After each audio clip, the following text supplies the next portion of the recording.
Hello and welcome to my training. Chuck Holmes here, network marketing professional. Today we're going to talk about sorting your MLM prospects, what you need to do, what it is, why you should do it.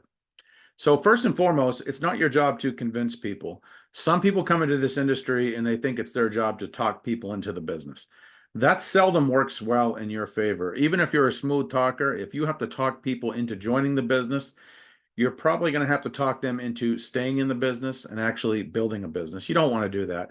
You are ultimately looking for people who are looking. Think of yourself as someone in the backyard who's looking for diamonds. You're turning over rocks and looking for diamonds. You're not trying to turn a rock into a diamond. You're just sorting through the rocks to find the right diamonds because you're looking for people who are looking. So let me just share a few of my best success tips when it comes to sorting process. That's funny. Prospects. First and foremost, not everyone is a prospect. Some people are a suspect. You need to take the time and define your ideal prospect profile. Focus on the people most likely to do business with you. Now, every business has a prospect profile, whether it's McDonald's, Roost Chris Steakhouse, Walmart, Mercedes dealership in Tampa, Florida, doesn't really matter. So take some time and write down who is your dream prospect, who is your ideal prospect, what do they do for a living, what age are they, how much money do they make, are they married and single, what religion are they, what type of products do they buy, how do they think. The more you can know about your prospect, the better you're going to be. Now, there's always going to be outliers, so you can focus on a group of people with about 90% of your time, money, and effort. But there will always be people outside of that group that will also join. So you shouldn't prejudge people, but you should be focused with your marketing, your advertising, and your lead generation. And if other people pop up, that's great as well. Number two, you want to focus on generating leads, warming them up, and building a database. Let me tell you what most people do. Most people focus on the low-hanging fruit. They are looking for people who are ready to buy or join their product or their business opportunity right now. And folks, that is a very small percentage of the people you talk to. Maybe 1 out of 100 people you talk with will be ready right now to buy your product or to join what you have. But if you instead focus on generating leads, warming them up a little bit and building your database and then staying in touch with these people until the timing is right for them, you will sign up a lot more people. Instead of 1 out of 100, you probably get 10 or 20 or 30 out of 100 if you take that right approach. People need to be warmed up because people buy or join when they're ready to do it, not when you want them to do it. Another thing you can do is you can ask qualifying questions before you give a presentation to a prospect. You got to find out, are they even open to extra ways of making money? Are they even have a need for the type of product or service that you're selling? If they don't, why would you waste your time doing a product or a business presentation with them? So ask a few qualifying questions. Hey, are you looking to have a part-time job? Or are you looking to be your own boss? What type of extra income are you looking to make per month? How much time per week are you willing to invest in your business?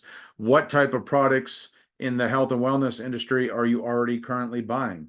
What type of budget do you have for supplements and health products? So these are some qualifying questions that will just help you paint the picture and identify if a prospect is qualified. Let me just give you another example. Let's say you sell homes, you're a realtor, and you live in Tampa, Florida, which is near where I live. Before you go and drive all around the city to show a client homes, aren't you going to find out if they even want to buy a home? Aren't you going to ask if they're pre-qualified for a loan, what type of budget they have? Those are qualifying questions. You want to do the same thing in network marketing. Otherwise, you're just going to waste your time and you're going to talk with people who would never join, even if you have the best pitch, the best presentation. Next, number 4, you want to identify a problem and offer a solution. The best thing you can do before a presentation is find out what their hot button is. I learned about this in Amway more than 20 years ago. And this is where you make your small talk for 5 or 6 minutes before a presentation. You're looking for your prospect's pain point. Maybe it is their commute. Maybe it's they hate their boss. Maybe they're not making enough per hour. Maybe they're not getting enough hours at work. Maybe they want to work from home. They're tired of driving to work every day. Whatever their pain point is, once you know what that is, you can tailor your whole presentation around that pain point and show them how what you have to offer provides a solution to their problem. Solutions are what sell. Number 5, follow up and nurture relationships. The fortune is in the follow up. If you're getting a lot of prospects, you should spend time every day nurturing your leads. This is where you are getting them to like, know, and trust you by staying in touch with them, doing what you say, being a person of your word, sharing valuable information with them, sharing articles or videos that might be of value to them, just doing the little things.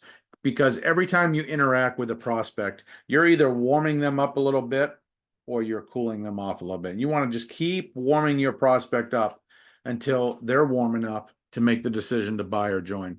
Number 6 is you want to leverage technology and use a CRM program. You can use an autoresponder like Aweber. You can use Leads Leap like I do. You can have a Excel spreadsheet, an index card system. It doesn't really matter what you do, but it helps if it's with technology and it's automated. If you can automate your follow-up with your prospects, I do it with an autoresponder, it will save you a lot of time.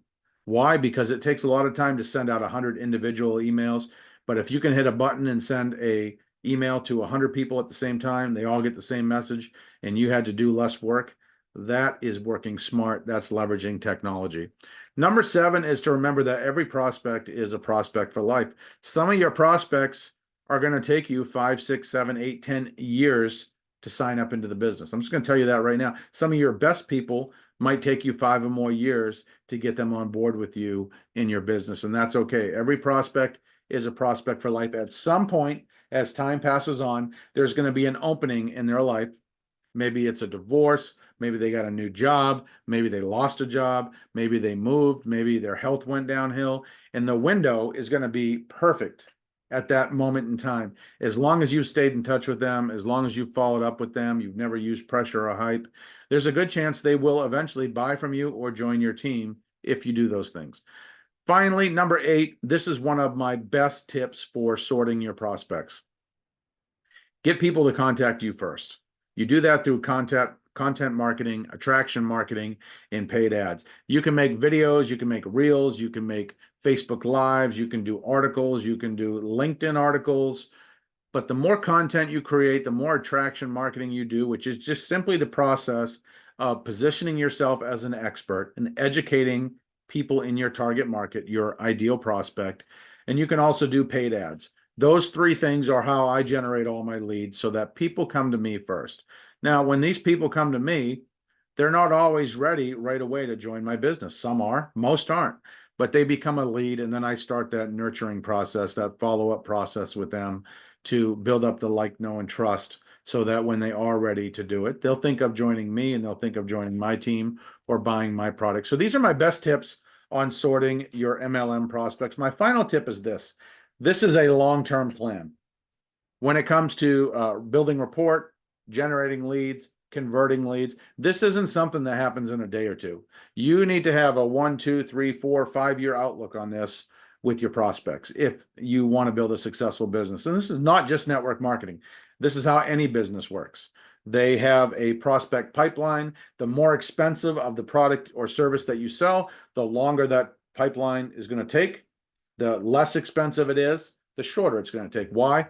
Buying a $20 product is not a major decision. Buying a house, on the other hand, is a major decision, or a new car, that's a major decision. So that warm-up process will take longer. Getting someone to join a $50 business or a $100 business or buying a $50 weight loss shake, that's not a huge warm-up period, but there's still a little bit. Most people are not just going to raise their hand, whip out their credit card, and buy on that initial conversation. So you got to have a plan to where you can build up the like, know, and trust, warm them up to you and what you're offering, and you can sort prospects and not waste your time with deadbeats, tire kickers, broke people, people who would never buy from you, even if you were giving away free gold.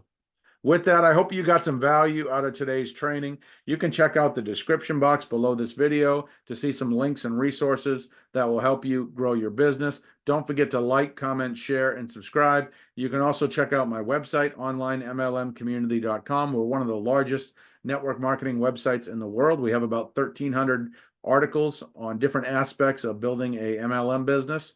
I appreciate you watching today. I hope you got some value from today's training, and I'll see you on the other side. Thank you.